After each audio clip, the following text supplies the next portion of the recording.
Bonjour à toutes et bienvenue dans cette nouvelle série de vidéos Dress for Success. C'est une série de vidéos dans laquelle on va parler, on va voir comment faire le pont entre compétences et récompenses. Et regarde bien cette vidéo jusqu'au bout parce que j'ai une surprise pour toi à la fin, tu vas adorer. Parce que dans cette surprise, tu vas découvrir que qui tu es, comme tu es et avec toute la magie qui te représente, il y a une winneuse en toi et on va déterminer où elle est, comment elle est, à quoi elle ressemble et comment la déployer. Rendez-vous à la fin de la vidéo, regarde tout jusqu'au bout. Ciao. Concrètement, l'idée derrière cette série de vidéos, c'est beaucoup de femmes de mon audience avec qui je discute et moi-même qui était cette personne dans mon adolescence, c'est-à-dire qui ont beaucoup de qualités, beaucoup de compétences, mais il n'y a pas forcément justement les récompenses qui vont avec, donc pas forcément le salaire, pas forcément le job voulu, et pas forcément, j'ai même envie de dire parfois, la reconnaissance juste dans notre cercle de proches, d'amis, etc. On peut souvent avoir cette impression d'être pas reconnu à notre juste valeur, pas apprécié à notre juste valeur, de ne pas avoir en fait, finalement, tout l'apparat et l'entourage qui va avec la personne très riche qu'on est, et les compétences qu'on a et tout ce qu'on sait faire, et même tout ce qu'on fait pour les gens, que ce soit pour notre entreprise, pour notre patron, mais aussi pour nos amis, notre famille, etc. Et peut avoir cette frustration de se dire, mais c'est pas juste en fait. Pourquoi? Pourquoi pas moi? Pourquoi j'ai pas... Pourquoi? D'autant qu'on peut assez facilement ensuite se projeter voir des gens qui nous ont l'air d'avoir moins de compétences, moins de qualités, mais obtenir plus de choses que nous. Et ça, c'est quelque chose qu'on peut voir beaucoup dans le monde du travail, ces gens qui ont de l'avancement alors que c'est sûr que c'était pas les plus compétents de l'équipe. Mais c'est pas que dans le monde du travail, c'est à différents endroits de la vie où on peut assez facilement voir et bouillir de rage et d'injustice, voir le fait que, effectivement, les compétences ne sont pas directement liées aux récompenses ou à la reconnaissance. C'est un fait. Et ça nous agace. Et c'est quelque chose que j'ai vu, compris et retenu assez tôt dans la vie et que j'ai très vite intégré à ma façon de fonctionner. Et c'est de comprendre qu'est-ce qui se passe, quelle est cette différence en fait, quel est ce pont entre les qualités, les connaissances et la reconnaissance et les récompenses. Et comment est-ce qu'on emprunte ce pont? Comment est-ce qu'on traverse ce pont? Est-ce qu'on peut le traverser sans se trahir? Est-ce qu'on peut le traverser en étant soi, sans aller à l'encontre de ses valeurs? Est-ce qu'on peut le traverser globalement en tant que soi, même sans avoir à devenir une autre personne? La réponse que j'ai trouvée est que oui, et je suis assez ravie aujourd'hui de vous présenter cette série de 4 vidéos sur cette thématique spécifique et dans cette série de vidéos, je vais vous reprendre les points clés de ce que j'ai appris à ce propos. À un moment donné, je vais faire venir Stéphanie Moustache, qui est conseillère en images, qui va vous parler plus en détail que moi, parce que c'est sa spécialité, de certains points spécifiques de la traversée de ce pont. Et vous allez voir que tout ça est extrêmement cohérent, et ce sont des briques qui s'emboîtent parfaitement, et qu'on peut toutes, vous et moi, emboîter parfaitement pour devenir cette personne qui traverse le pont, et qui récolte tous les fruits et tous les lauriers de ses compétences et de ses qualités en tant que personne. On va commencer aujourd'hui avec la vidéo 1 de cette série de 4 vidéos qui s'appelle « Le secret des personnes qui rayonnent ». Le secret des personnes qui irradient de confiance en elles.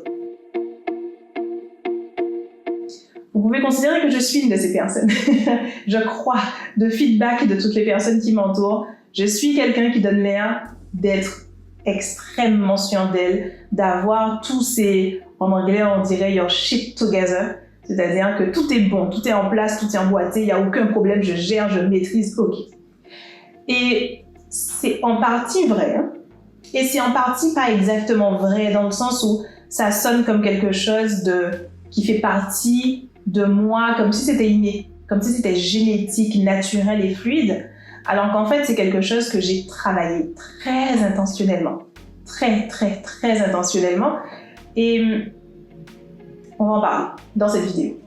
Qu'est-ce qu'on fait quand c'est pas naturel, quand c'est pas fluide, quand on n'est pas né avec, pour avoir confiance en nous, irradier de la confiance en nous, irradier pas que de la confiance en nous, mais de la confiance tout court.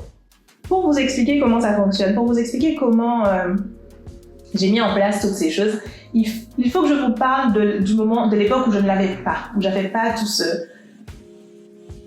ce rayonnement de confiance et de maîtrise. Et comment je le vivais, et surtout, il faut absolument que je vous raconte en particulier dans mon adolescence des choses qui se sont passées qui m'ont fait réaliser que je passais à côté de beaucoup de choses et qu'en fait, ça ne tenait qu'à moi, en fait, d'irradier, de rayonner, etc. Donc, j'étais une enfant et adolescente très bizarre, taciturne, renfermée sur elle-même, transparente, vraiment. Et quand j'étais pas transparente, c'était pour être, taciturne, sombre, plutôt très repliée sur moi-même, en fait. Je m'habillais qu'en noir tout le temps. Quand j'osais une couleur, c'était du bleu marine. Et j'avais les sourcils froncés constamment. Vous prenez toutes les photos qui ont été prises de moi entre 2 et, voire même 1, il y a une photo de 1 an où j'ai un gros froncement de sourcils comme ça. Entre 1 et 16 ans, je fronce les sourcils. Et j'ai une mine sérieuse et renfrognée. Et je me posais pas trop la question. À l'époque, c'était naturel pour moi de fonctionner comme ça, d'être comme ça, d'avoir cette apparence-là, d'avoir ce froncement de sourcils-là. Je me posais pas trop la question. Et puis, est venue notre adolescence, où on a commencé à sortir avec ma sœur et moi. Ma sœur a 2 ans de plus que moi.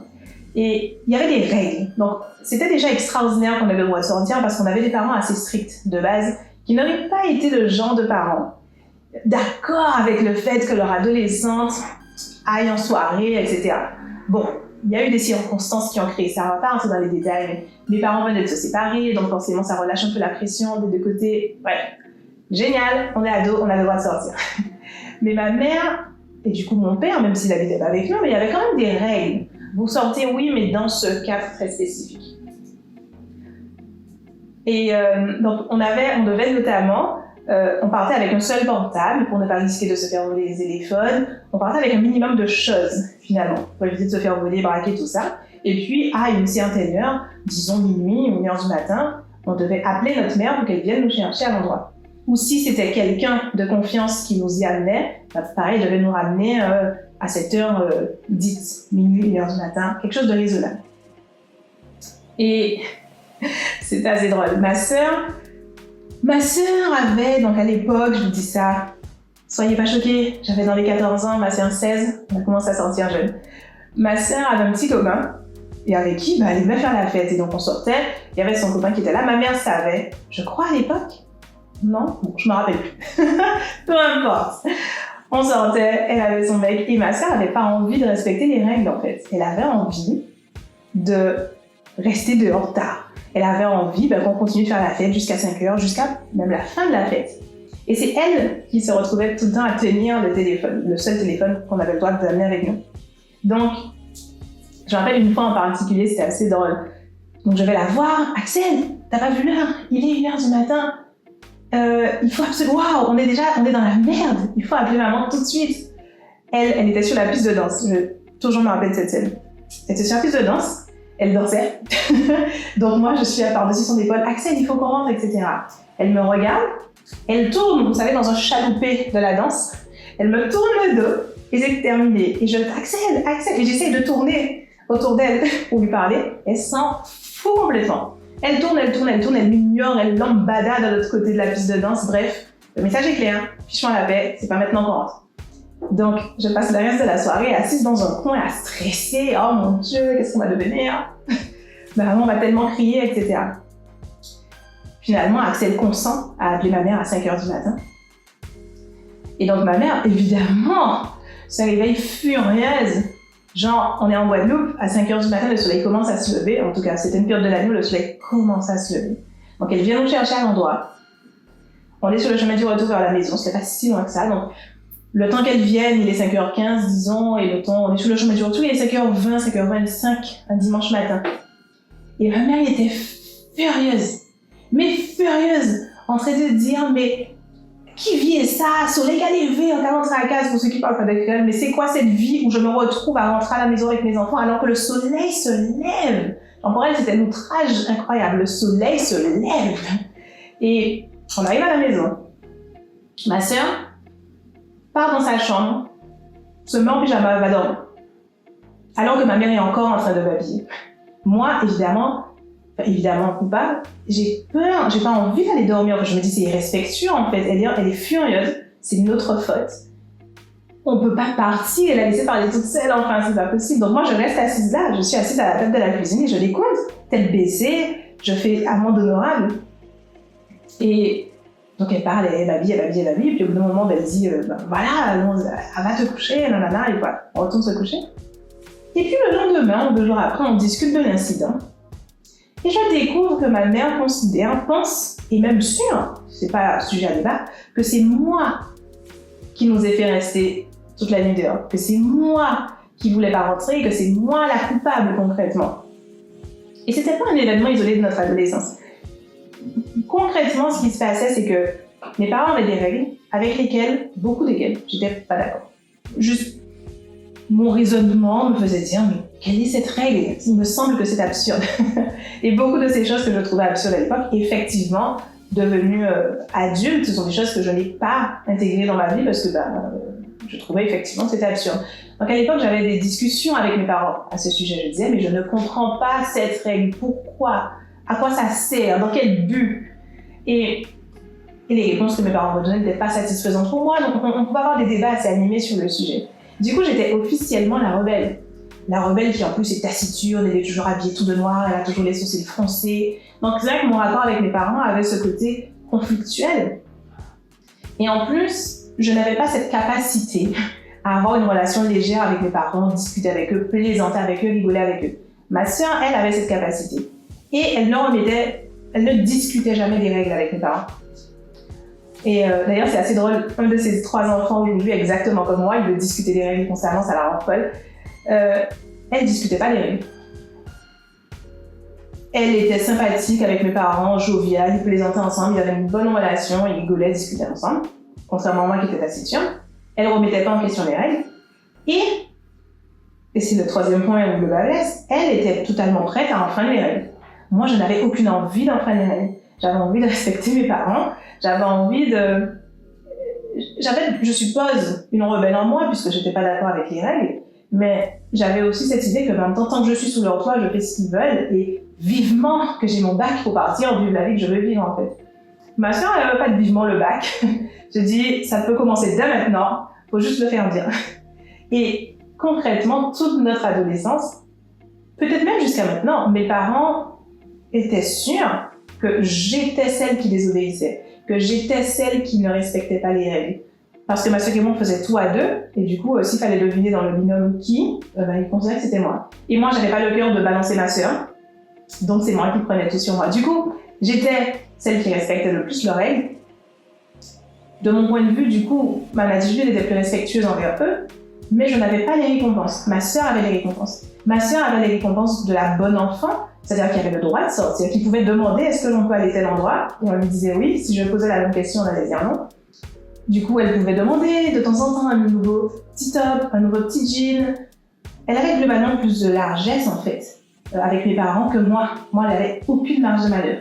Et je bouillais de rage et d'injustice en me disant, mais c'est dégueulasse, c'est pas juste, et pourquoi, etc. Et vraiment, j'avais juste cette conviction profonde que c'est juste pas juste.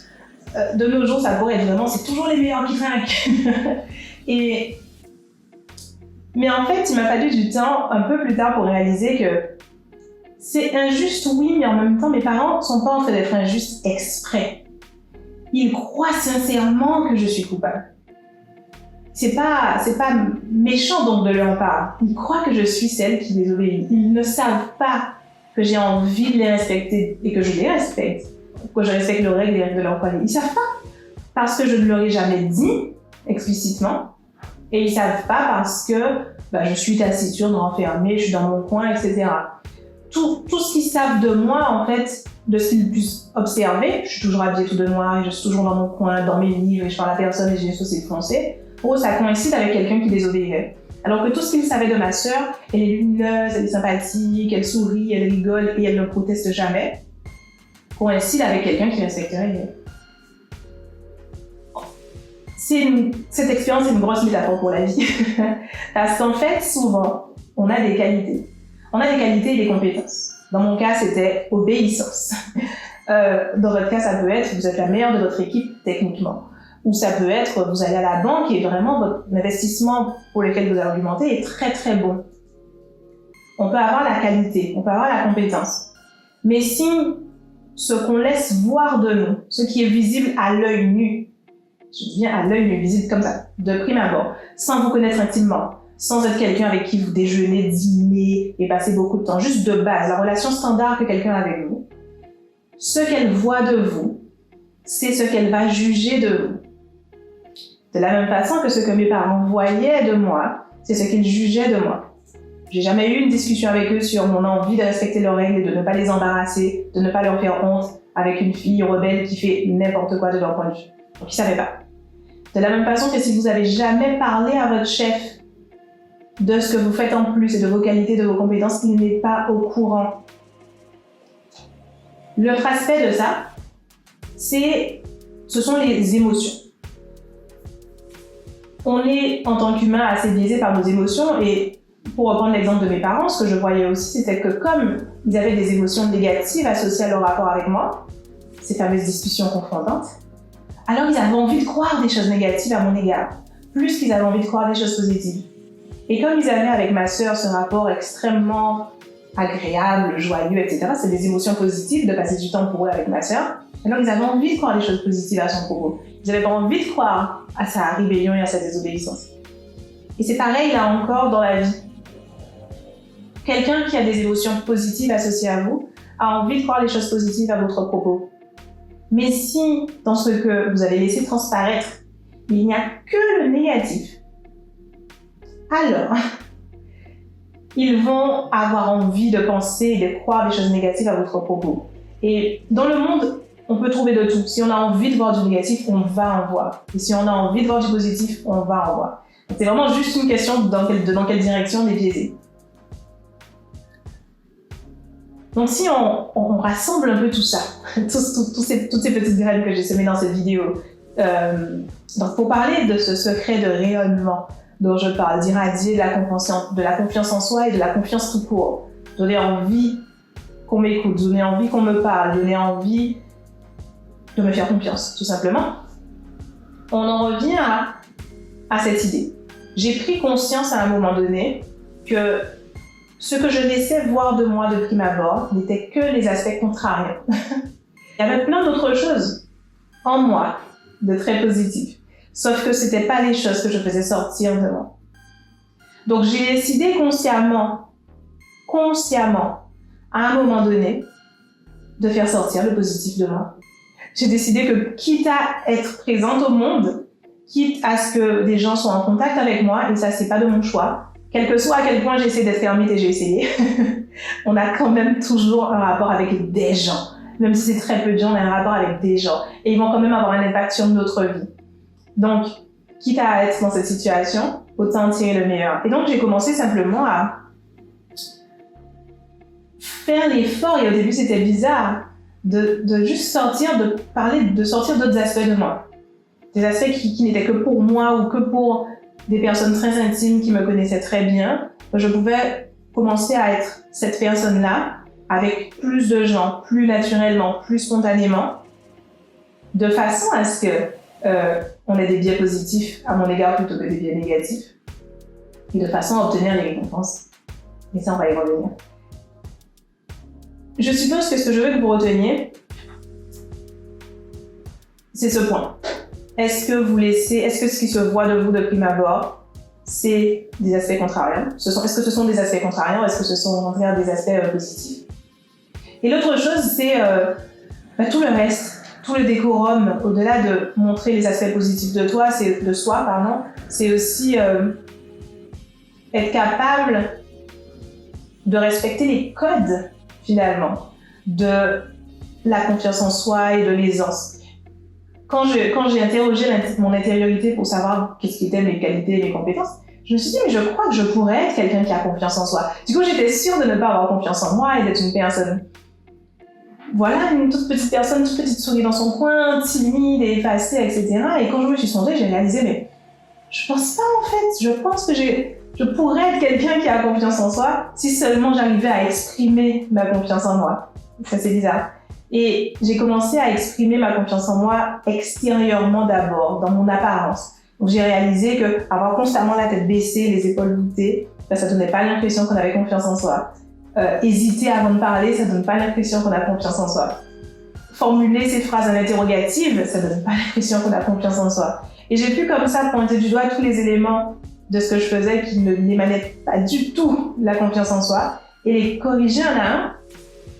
Pas d'une façon qui me trahissait moi, mais d'une façon où au contraire je me rendais compte que c'était une forme de trahison envers moi-même que de ne pas avoir cette enveloppe qui me sert, qui reflète positivement à propos de moi-même.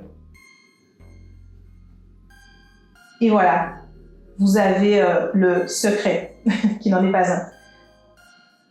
J'ai construit ma confiance en moi, j'ai construit mon aisance sociale, j'ai même construit cette carapace extérieure, qui n'est pas vraiment une carapace, qui est moi, cette enveloppe, on va l'appeler plutôt comme ça, extérieure qui est positive et agréable. Et j'ai réalisé en fait que je voulais être très féminine, que j'aimais être très féminine. Mes tenues préférées sont des robes, toutes.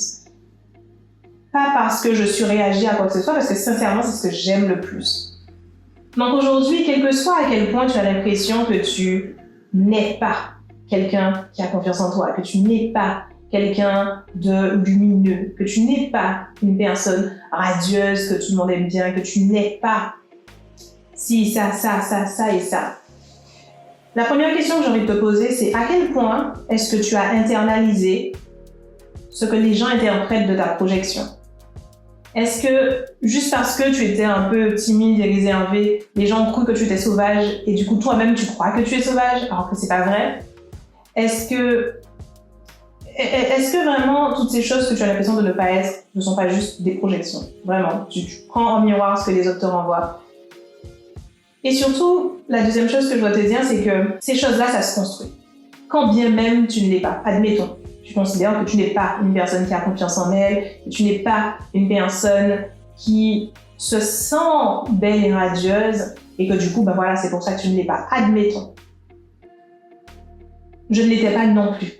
Et ça se construit. Et ce que j'aimerais d'ailleurs qu'on ait tout ensemble pendant la durée de ces 4 vidéos, c'est qu'on ait l'esprit ouvert sur cette idée qu'un humain n'est pas figé.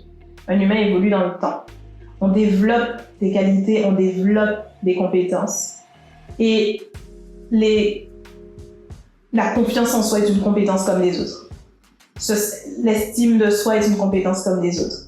Le style vestimentaire, être habillé de façon qui soit stylé, qui renvoie de la confiance, qui renvoie de la maîtrise, qui renvoie de l'envie d'être reconnu, ce sont des choses qui s'apprennent.